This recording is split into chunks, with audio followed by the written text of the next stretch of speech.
Ek is Malien Leroux en is groot voorreg vir my om vir u welkom te heet by ons jaarlikste AJV. Dit is 'n belangrike byeenkoms. Dit is 'n byeenkoms wat ons terugkyk, 'n terugblik wat ons gedoen het vir die jaar. ATKV is meer as 'n organisasie. Dit is 'n organisasie wat omgee vir haar lede, vir die mense van Suid-Afrika en vir al ons boustene. En dit is ons jeug. Hierdie jaar het ons weer eens mylpale gehad. Vriende vir Afrikaans was 30 jaar oud. Crescendo 50 jaar. Ja, 50 jaar.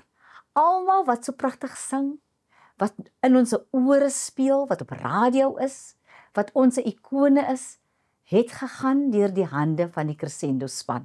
Ons is trots. En dan is daar ons tienertoneel. 'n volle 60 jaar. En hoekom ek dit beklemtoon 60 jaar? Is dat ouers wat deel was van die tienertoneel, se kinders is nou deel van die tienertoneel. En ek wil my verstout om te sê, die kleinkinders is nou deel van die tienertoneel. En dit is waaroor ATKV gaan. Ons is konstant. Ons kyk na sosiale kohesie.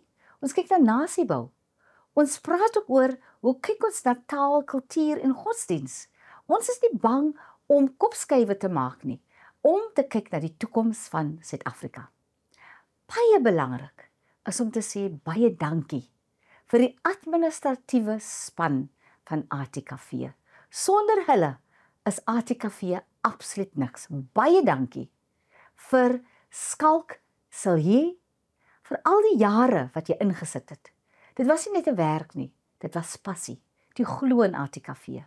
Vir Sonel Brits, dankie dat jy elke dag dieselfde is, dat jy glo in die mense van Suid-Afrika en dat jy altyd ATKV doelgerig is. En dan wil ek sê, al die takke en vir almal wat kuier by ons oorde. Dit is waar ons net menswees is. Wat ons sê, as ons saam kan kuier, kan ons saam huil, ons kan saam vrolik wees. Ons oorde is net so belangrik.